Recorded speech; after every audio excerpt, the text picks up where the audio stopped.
today's edition of Singles Hangout with Nimi. We shall be discussing understanding the concept of dating and courtship.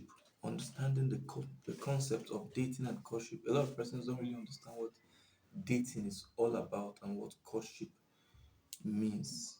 Now, when we talk about dating is not a biblical concept. Yes, that's the truth. It's not a biblical concept. You will not see any record of dating in the Bible. But that does not mean that a lot of persons don't go on dates or don't practice the act of dating. So I personally believe that people should be guided rather than condemning it because it's not a biblical concept. Now, I personally believe that the definition of a concept is what makes a concept wrong or right. Now, what do I mean? If we define dating as an opportunity for two people to build friendship and get to ascertain their compatibility before making serious commitment that could eventually lead to marriage, then there's nothing wrong with dating because it means just an opportunity for two persons to get to build friendship. But if we define dating as an opportunity for two persons to get to fornicate, sleep with themselves, and sin against God, then obviously dating is wrong. So, all I'm trying to say is that the definition of a concept either makes it right or wrong. So, what I've defined dating as is an opportunity for two persons to get to build friendship, to get to know themselves better, and ascertain their compatibility before making serious commitment that could eventually lead to marriage. For me, I see dating as friendship building, getting to know yourselves better, going on dates, deliberately creating out time to get to talk with this person, chatting, texting, calling yourselves, just building friendship. Now, what dating is not, I'll be giving you 2 points there about what dating is not. Is good for people to be guided. Dating is not a license for sin. Dating is not a license for fornication or immoral lifestyle. And this is where our film producers have missed it when they begin to portray the wrong image of dating. You get to meet somebody today, and the next moment, both of you are in bed. That's a wrong concept. That's a wrong ideology about dating, and that's not what dating is all about. So young chaps out there should be guided. Dating is just friendship building. Number two, what dating is not. Dating is not courtship. A lot of persons interchange the two. One major characteristics of dating is there's no commitment per se. You are just building friendship. So some people begin to expect some sort of commitment from the person they are dating. It's not supposed to be. It's sheer ignorance because at the dating level there's no much commitment.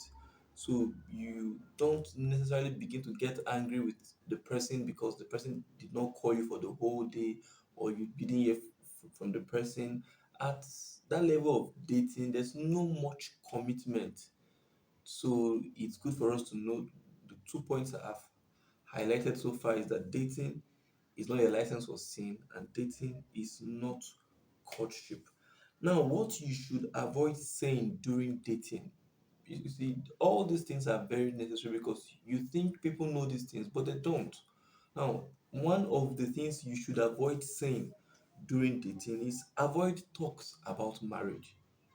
Yes, the truth is that dating is literally time to build friendship, get to bond with this person, get to know this person, platonic friendship, no strings attached.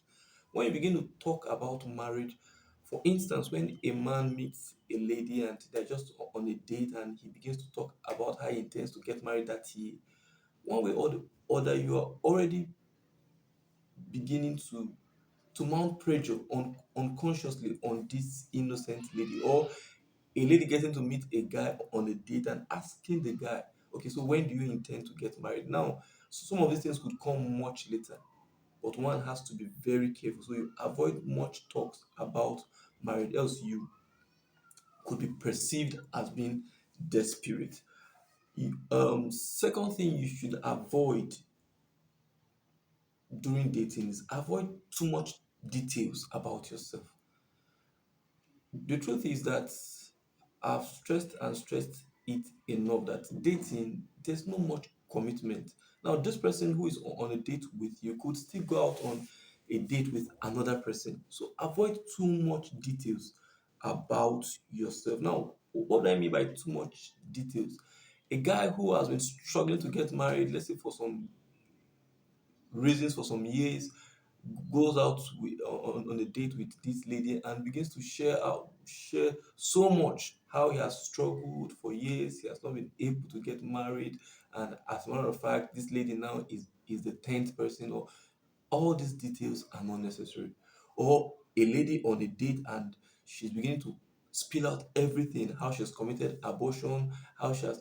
Now, some of these things could come up much later, but not during dating. There's no commitment during dating. Don't say too much. Don't say too much. Now, this is not in any way to encourage secrecy in marriage. But all I'm trying to say is that don't say too much to somebody who is not yet even committed to your life. There are several things to talk about during dating in case you lack things to say. Talk about your passion, your likes, your vision, your ambitions, your dreams, your dislikes. All these things could be discussed during dating. Now, let's proceed very quickly to courtship. And by courtship, now we mean this is now the phase of commitment.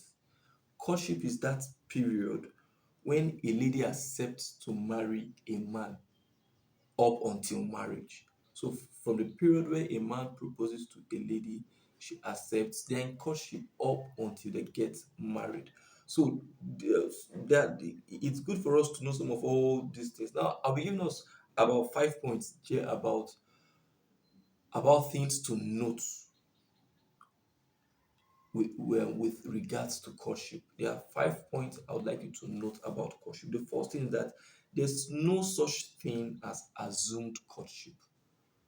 Courtship must be entered into deliberately. There's no such thing as we didn't know when we started courting, we didn't know if we are dating or in courtship. And this is the more reason why we advise people to define their relationships. It's because of things like this. So it's good for us to know that there's nothing like assumed courtship. There must be a time where he asks you if you want to marry him. There's also a time where you accepted that I will marry you. So there, there's nothing to be assumed there. If he has popped the question, if he has proposed to you and you've accepted, then both of you are in courtship. Now, one major mistake lady ladies make is to assume that because he talks about marriage with them means he said he wants to marry them. No, it's good for us to know that if he has not come out plainly, don't assume. If he has not come out plain to say, I want to marry you, no matter all the sign languages you think he's giving, please don't assume that both of you are in courtship or he has already popped the question. Be very deliberate. I know this could sound quite difficult to say, but if it means you asking him, please, what are we doing? For the sake of your own head as a lady, please do that. Don't assume both of you are in courtship if he has not come out plainly to say he wants to marry you. A lot of ladies have hurt themselves badly. Why? Because they assumed, oh, he always talks about marriage, always talks about this, but he has not come out plainly. Please let it be very clear and don't assume that both of you are in courtship. So that's the first thing to know, that there's no such thing as assumed courtship. The second point I'd like you to note about courtship is there's commitment in courtship. There is commitment, and this is because you have accepted to marry the person. So there's some sort of commitment.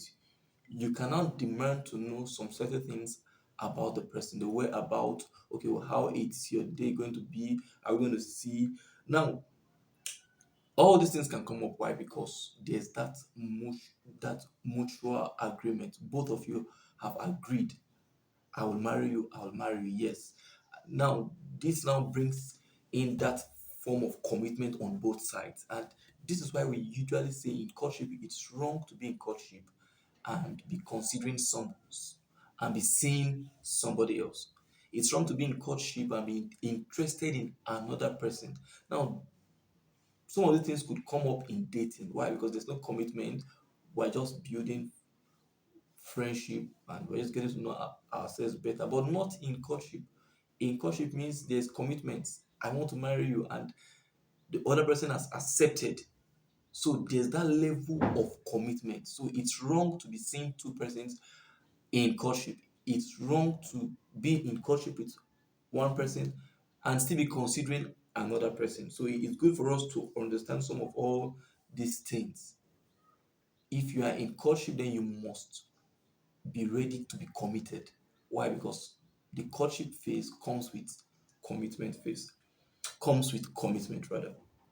The third thing I would like you to note about courtship is the period of courtship is a period of solidifying friendship. So this is a point where you get to know yourselves, where you get to ask some personal questions. So ensure to solidify your friendship. In dating phase, you are building your friendship. But at the period of courtship, you are now beginning to solidify it. You get to know yourselves, you discuss your marriage, how your kids would be raised. You get to just know yourselves better. You go far, far, far, or way beyond that building to solidifying your friendship. The fourth thing I would like you to note about courtship is that courtship can be broken. It's good we state some of these things because some persons have sentenced themselves to a lifetime in marriage once they are in courtship. No, the fact you're in courtship does not mean that you cannot break that courtship. The fact you're in courtship does not mean that you must marry the person.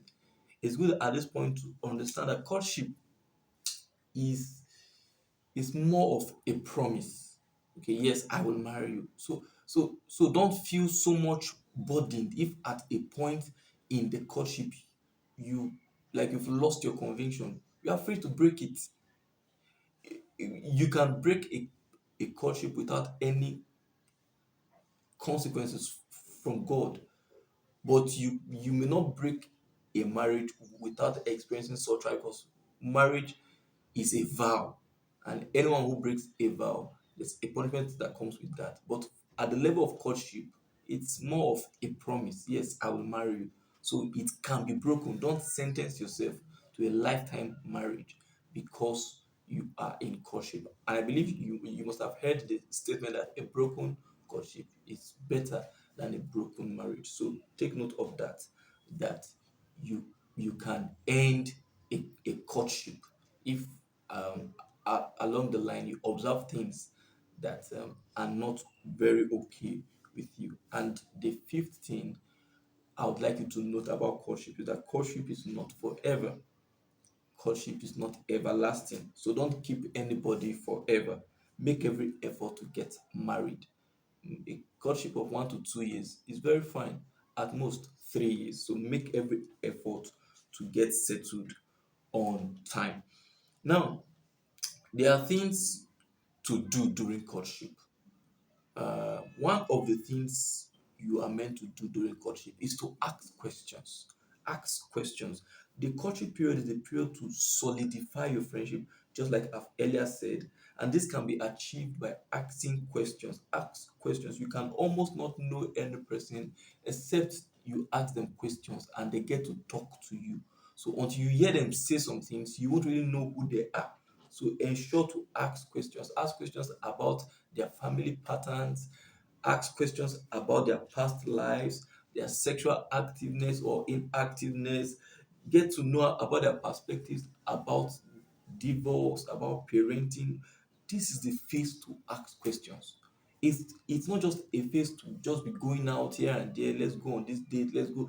At the courtship level, it's more of commitment. Now let's make this thing work. And one of of the ways to make your marriage eventually work is to have a good time during your courtship. So you ask questions. That's one thing to do during courtship. Now, this could be very tiring if not well coordinated, because some persons could just go and pick up some questions and keep asking. No, you must deploy wisdom in asking questions, but ensure to ask enough questions during your courtship days. The second thing to note or to do during courtship is to look out for warning signals. Yes, it's true that you were the one who accepted to marry this person, but it's also nice that you look out for warning signals. Now, it's time to look at the person at a closer range. Now, this is the person you are going to live with. So watch out for warning signals. Now, these signals may not necessarily make you end the courtship or not to marry the person, but it fortifies you, it makes you prepare your mind. Okay, so this is what I am entering. So look out for warning signals, and you are not deliberately looking for things that will make you end the courtship. But many times God in his mercies will show his children signals, but for one reason or the other or sentiment, we ignore these signals. So ensure to look out for signal. Now, what could be some of these signals? Anger, family patterns, sicknesses in family, or things like that. Just ensure to look out for signals. The third thing you will do, or you are meant to do during courtship, is to pray and consult senior friends in faith.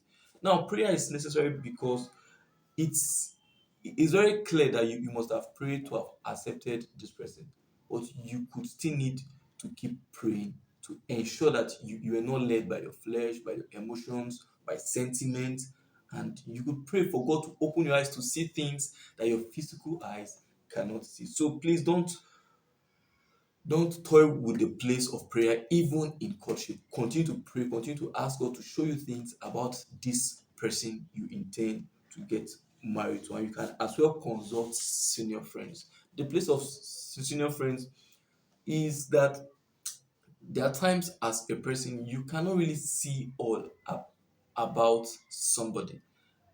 So it takes a neutral person to open your eyes to see things that at times you cannot see. And that's why it's necessary to speak to somebody or consult a senior friend. And lastly, on courtship are things not to do. There are things not to do during courtship. The first one is um, don't fornicate. Don't don't fornicate. Don't get involved in immoral acts. The truth is the temptation is very high at that point. They It's like we are definitely going to get married to ourselves, so what's the big deal? But we must be conscious of Hebrews 13 verse 3 that makes us know that marriage is honorable even with a bed undefiled. So courtship does not mean marriage. Yes, you have accepted, I will marry you, yet both of you are not still married. So please let it be very clear. For no reason should you get involved in fornicating with the person, all in the name that we will definitely still get married to ourselves. So, courtship period is still no time for sin. Now, why it will be very dangerous for you to get involved in sexual activities during courtship is that one, sex during courtship will destroy trust. You may not really understand this thing until you get married tomorrow and you now begin to reflect back on the days of your courtship. So it will destroy trust. It will destroy trust. Try as much as possible to stay clear from sex in courtship. Now, sex as well in courtship will blind your eyes from negative signals. I just said a point that look out for negative signals. But when both of you begin to engage in sexual activity, it will blind your eyes. You can almost not see anything wrong with this person. Why? Because of sexual activity. Then sex in courtship creates that false bonding. It creates that false bonding and now destroys the opportunity for friendship building and solidification. Now, I've stressed that the courtship period is a period where you solidify your friendship. But when both of you get involved in sexual activities, you find that it now creates a kind of false bonding. You are thinking both of you are close, but you're not just close, you're just close at the sexual level, and it now destroys that opportunity to build genuine friendship. And lastly, sex in courtship causes so much hurt if the relationship is broken. Many times when you see some person's heart broken, it's not just because of the courtship ended or the relationship ended, but because they both of them were so ties, they got so involved sexually, and it becomes so difficult to break out. And this is why sex is reserved exclusively for marriage. Why? Because it is believed that at marriage level, marriage is meant to be permanent. So when you get involved in something that is meant for a permanent union, and you get involved in that act for something that could be broken at any time, then you hurt yourselves. So please, for no reason should you get involved, because it brings so much hurt if eventually that courtship does not work out. Things not to do in courtship. Number two, and finally, is do not move into the guy's apartment, or do not allow any lady move into yours. This point is very necessary in the days we are in now, where it looks as if it's just so normal for you to go and start living with the person. You see, do not move into the guy's apartment.